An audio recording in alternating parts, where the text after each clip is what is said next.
본문의 말씀을 통해서 로마서 8장 18절 말씀을 통해서 역경은 축복의 통로다.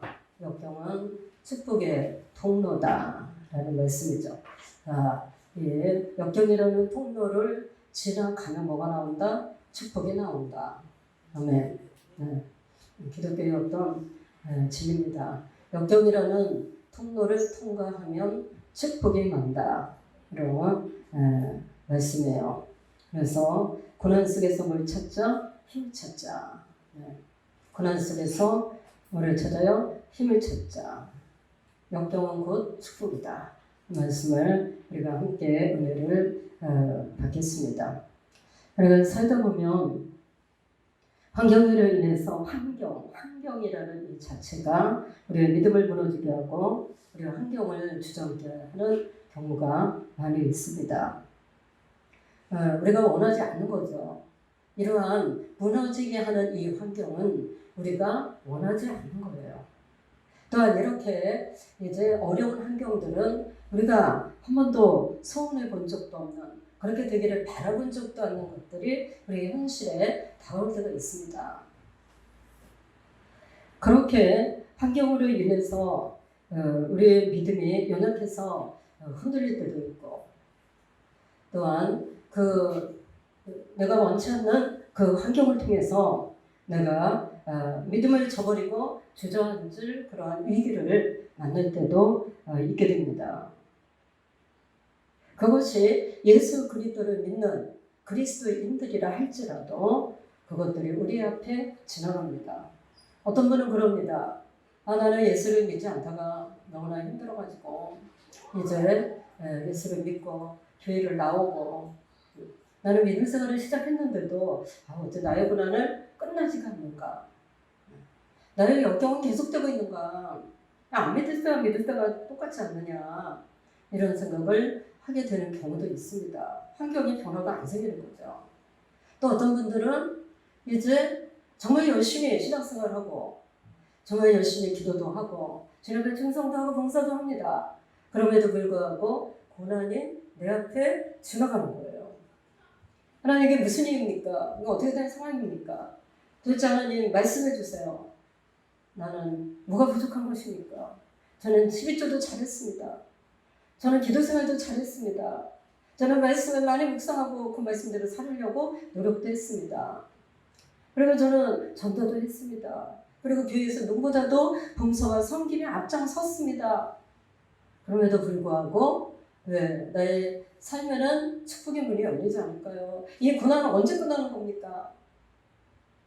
이렇게 생각하는 분들이 있어요. 그렇게 하나님께 말씀드리고 싶은 그런 사람들이 있습니다. 그런 상황이 되었을 때 왜요? 제가 늘 하는 말이 있어요. 아무도 몰라. 우리 목사님들하고 이번에 이제 필리핀 가가지고 이제 사역을 하면서 어떤 대화 중에도 그런 얘기를 했어요. 목사님, 아무도 몰라요. 누구만 아셔요? 위에 계신 분만 안다. 네. 누구만 알아요? 위에 계신 분만 안다. 누구? 하나님. 네.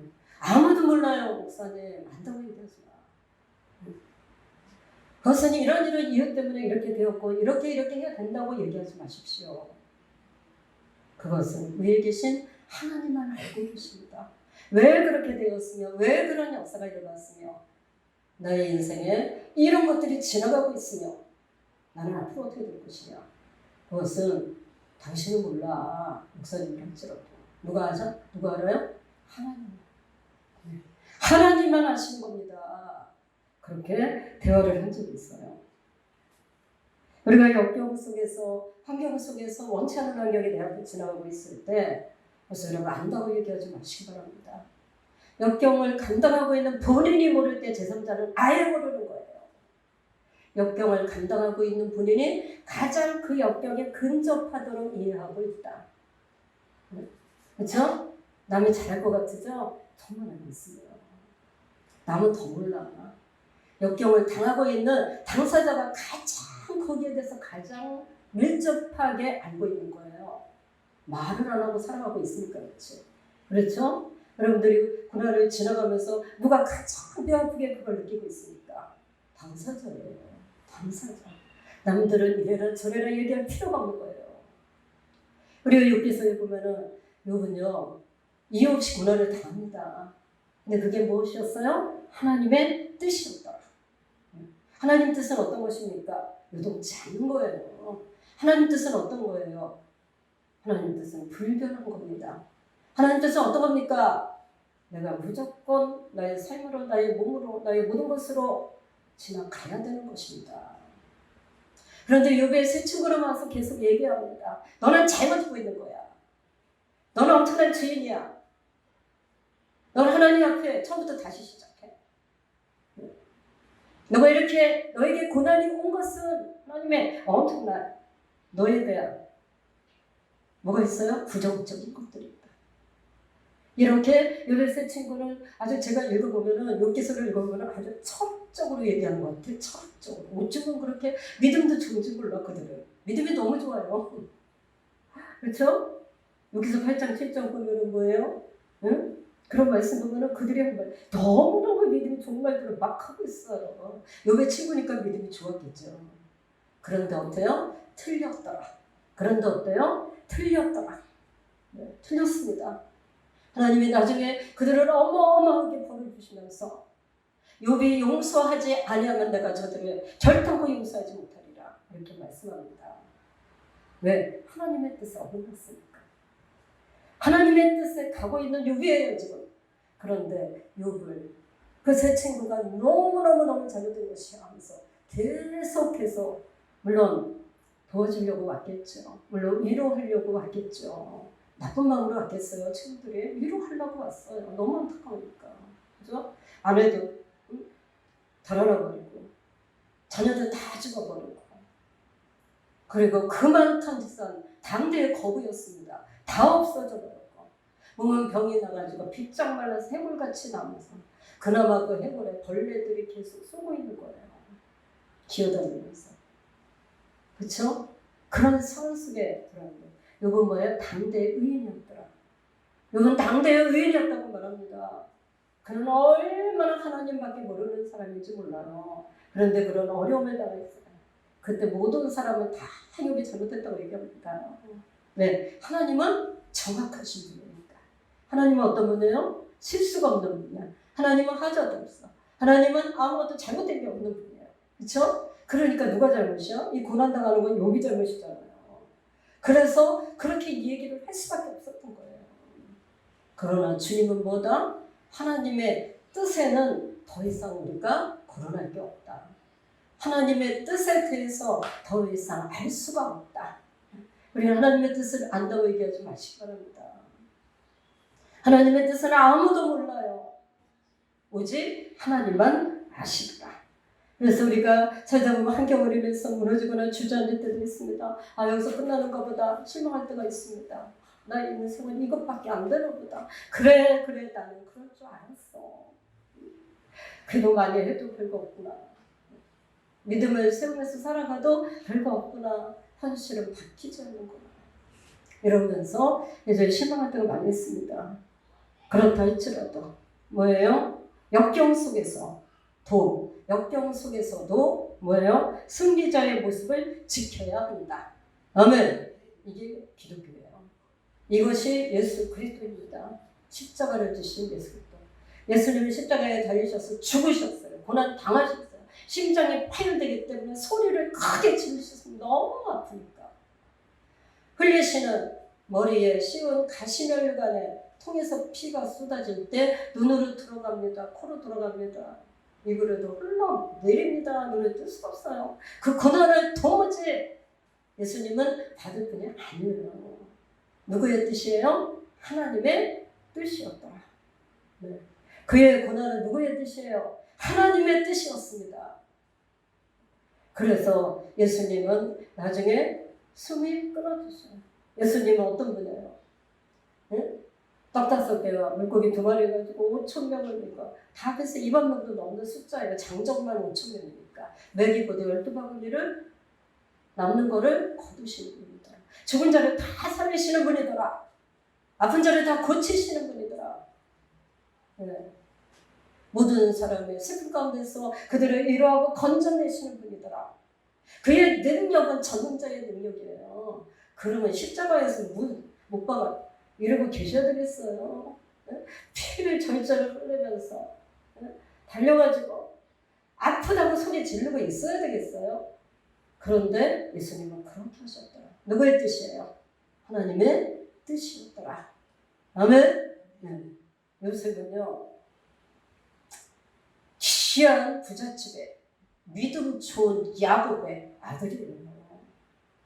근데 참 사랑받는 아들이에요. 색동저고리를 나의 어지간히 클 때까지 색동저고리 입혔다는 거는 엄청 사랑받았다는 거죠.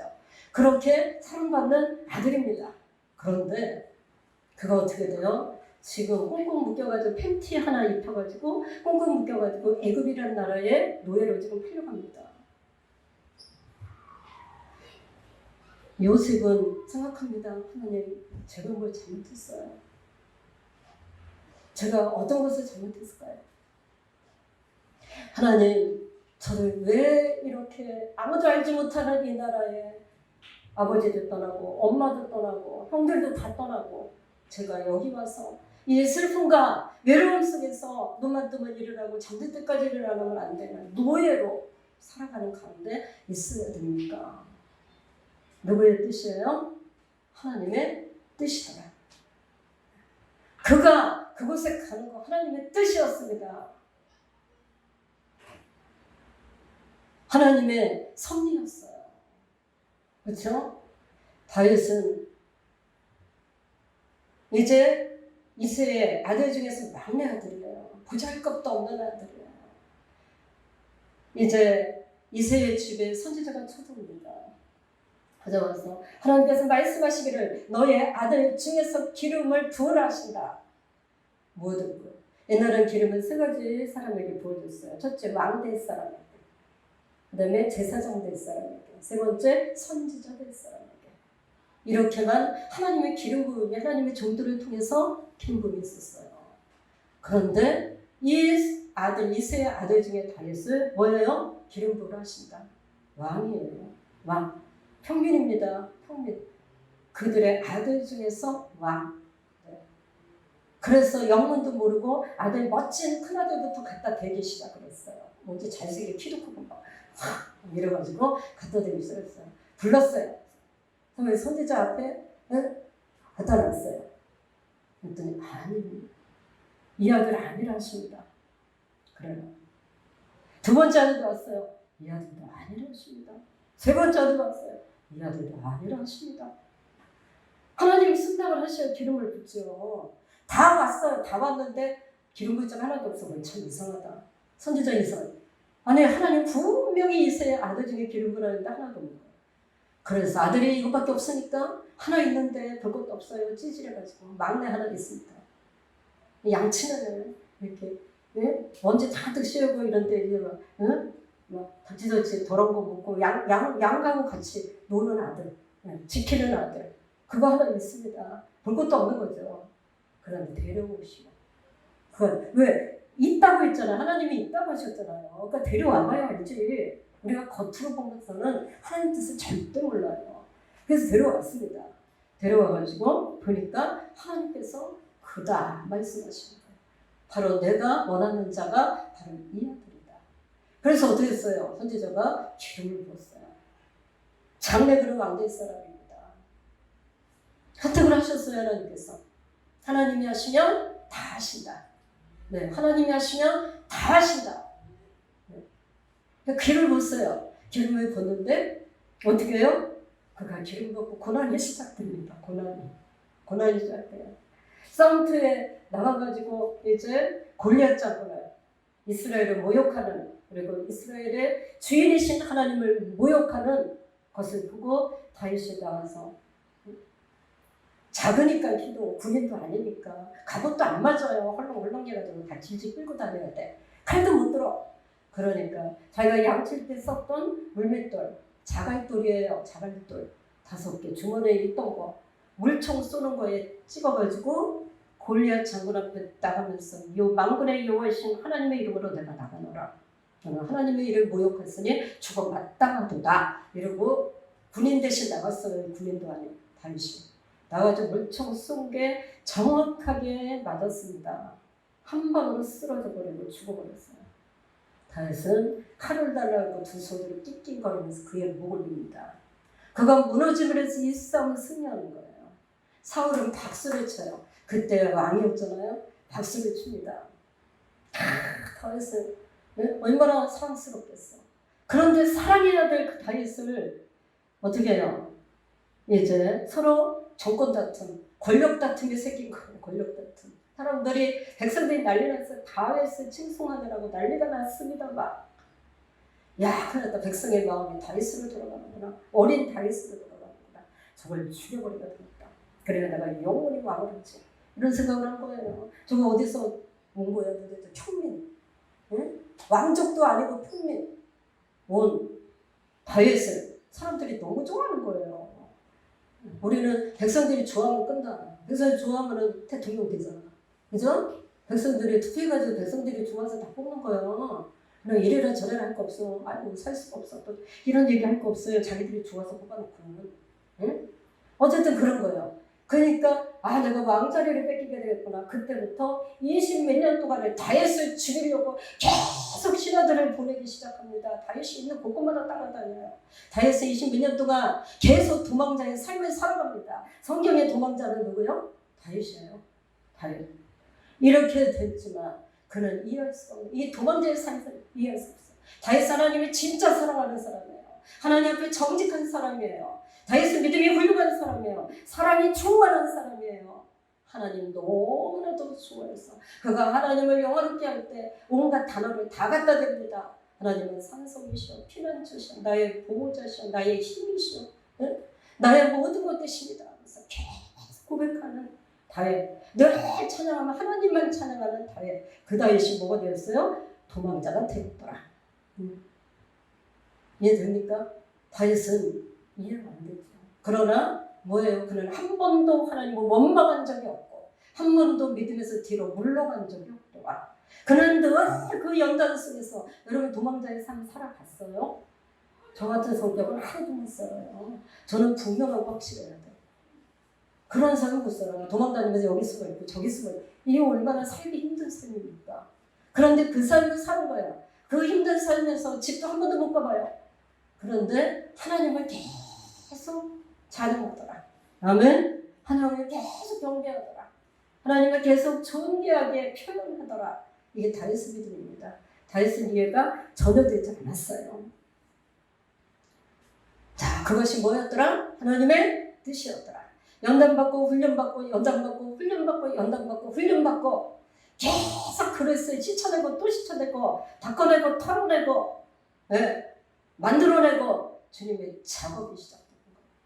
그렇게 하고 그는 거기서 망하는 줄 알았어요. 그는 막 미친 짓을 미친 사람처럼 실성한 사람처럼 막 하면서 도망다닙니다. 자기가 혹시 미친 것처럼 하면서 도망다녀요. 몹시 괴로운 거죠. 그러나 어떻게 되더라? 하나님의 갑자기 어느 날이에요 그게? 하나님의 날. 하나님의 날에 다윗은 이스라엘의 2대 왕으로 초대되어 가더라. 아멘.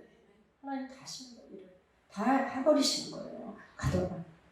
요셉도 그 어려운 혼란 속에서 너무나도 힘든 거예요. 힘든 속에서 그는 맨 처음에 보디발의 집에 갔어요. 그의 아내가 눈을 껌뻑껌뻑 거리면서 요셉을 유혹하기 시작합니다. 요셉이 너무 그럴듯하게 생긴 건가 봐요. 그런데 보디발의 장군이에요. 장군. 능력 있죠. 권세 있죠. 물질 있죠. 요셉이 말만 들으면 보디발의 아내가 뭐든지 다 해주는 거예요. 기회는 왔다. 이렇게 생각하고 하나님 말씀을 저버리고 넘어질 수 있는 사람입니다. 그런데 하나님 말씀을 지키더라. 하나님 말씀을 지켜요. 이게 무슨 일이십니까? 겉옷을 벗어버리면서 막 도망 나가는 거예요. 보디발의 아내가 화가 머리끝까지 났어요. 그를 감옥 속에다 집어넣습니다. 거기는 무기징역이에요. 요셉 이러고 이름 부르면 이제 사형시키려고 부르는 거예요. 거기다 집어넣었어요. 요셉은 뭐예요? 잘못한 게 없어요. 노예로 팔린 것도 잘못한 게 없고 감옥소에 들어간 것도 잘못한 게 없습니다. 얼마나 힘들었을까요? 얼마나 쭈그리고 앉아가지고 고민에 빠졌을까요?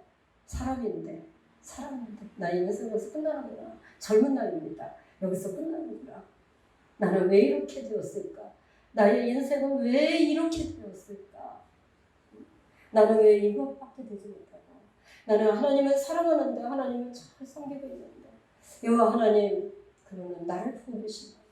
그래서 그는 항상 하나님께서 함께 하시고 보고 계신 줄 알아서 하나님께서 기뻐하시지 아니하는 일은 절대 안 합니다. 거기서도 열심히 일했어요. 열심히 노력했어요. 최선을 다했어요. 누가 보고 계십니까? 하나님이 보고 계십니까? 내가 죽는 데까지 열심히 하리라. 이 믿음을 가지고 열심히 일했습니다. 어느 날 하나님의 날이 왔어요. 하나님이 문을 여시는 날이 왔어요.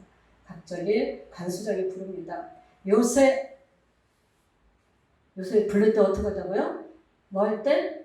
네? 사용시킬 때 부른다고요. 요셉 부릅니다. 그런데 그에 아주 자랑할 만한 것이 있어요.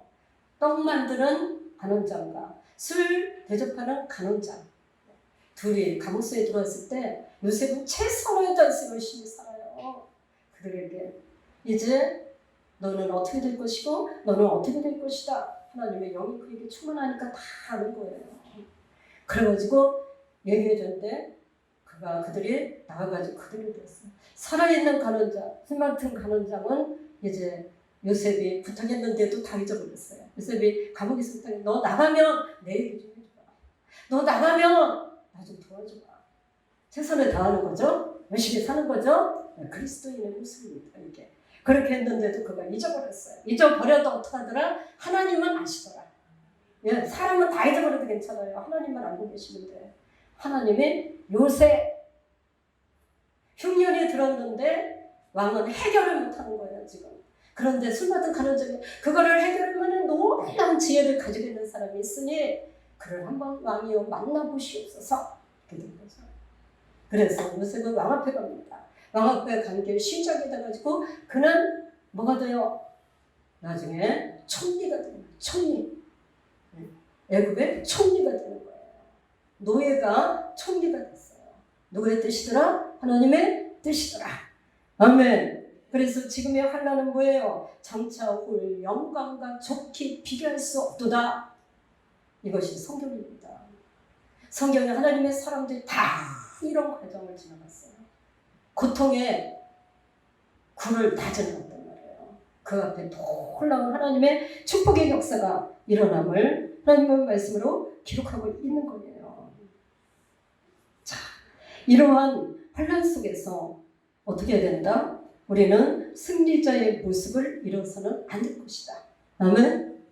어떤 환난이 내 앞에 온다 하더라도, 어떤 역경이 내 앞에 온다 하더라도 항상 어깨를 피는 거예요. 항상 떳떳합니다. 누가 보면 하나도 몰라. 저 사람은 왜 이렇게 사는 거야? 되게 힘든 것 같은데 힘든 인상도 하나도 안 쓰고 나보다 더 잘 살아가는 것 같아.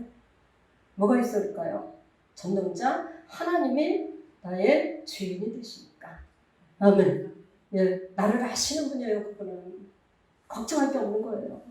그래서 지금 현재 지나가는 환난은 뭐다? 장차 올 영광과 비교가 안 된다. 비교가. 그때는 깜짝 놀랄 것이다. 그때는 깜짝 놀랄 것이다. 예. 하나님께서는 우리에게 바라십니다. 어떤 환난과 역경 속에서도 뭐하기를 바라실까요? 승리하기를 바라시더라. 하나님은 우리에게 기대하십니다. 너는 그 역경이 지나가는 거 사람은 모른다고 했어요. 하나님만 아세요. 그런데 그래도 나는 너에게 승리자의 모습을 잃지 않기를 바래. 승리자의 모습을 잃지 않기를 바래. 네. 부자 되는 사람들의 모습이 있대요. 이건 성경하고 상관없는 겁니다. 부자 되는 사람들의 모습이 있대요. 부자처럼 말하고, 부자처럼 행동하고, 부자처럼 산다. 아멘. 여기다 아멘 붙여야 되는지 모르겠어? 그런데 아멘. 네.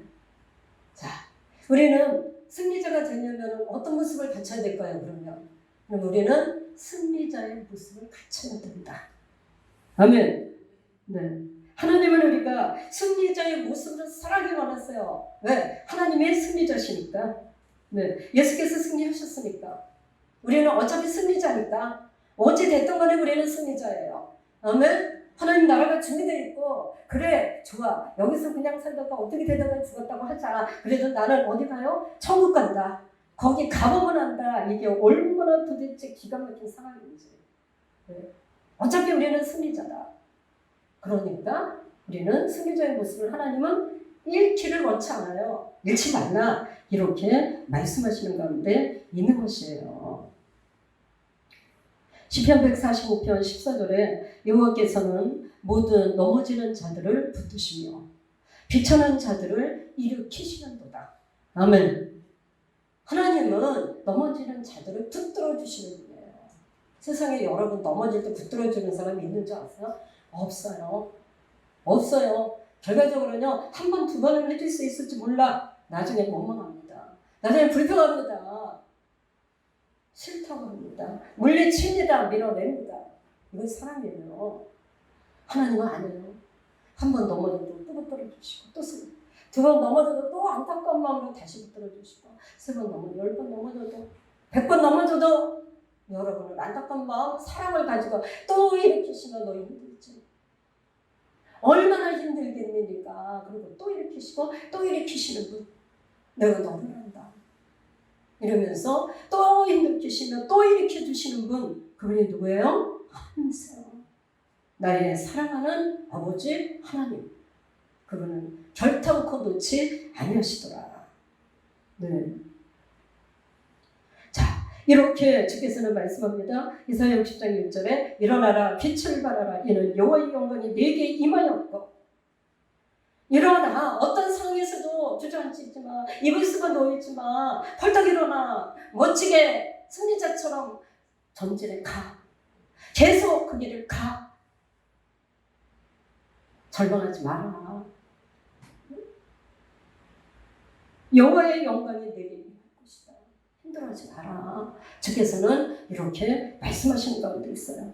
그래서 우리는 이렇게 우리를 사랑하시는 하나님, 승리자 하나님, 그리고 승리를 우리에게 완전 목격하게 하신 예수 그리스도, 우리와 승리자가 되기 위해서 우리를 잠시도 떠나고 계시지 아니하시는 성령님, 네. 성부, 성자, 성령님, 삼위일체 하나님께서 우리를 지켜주신단 말이에요.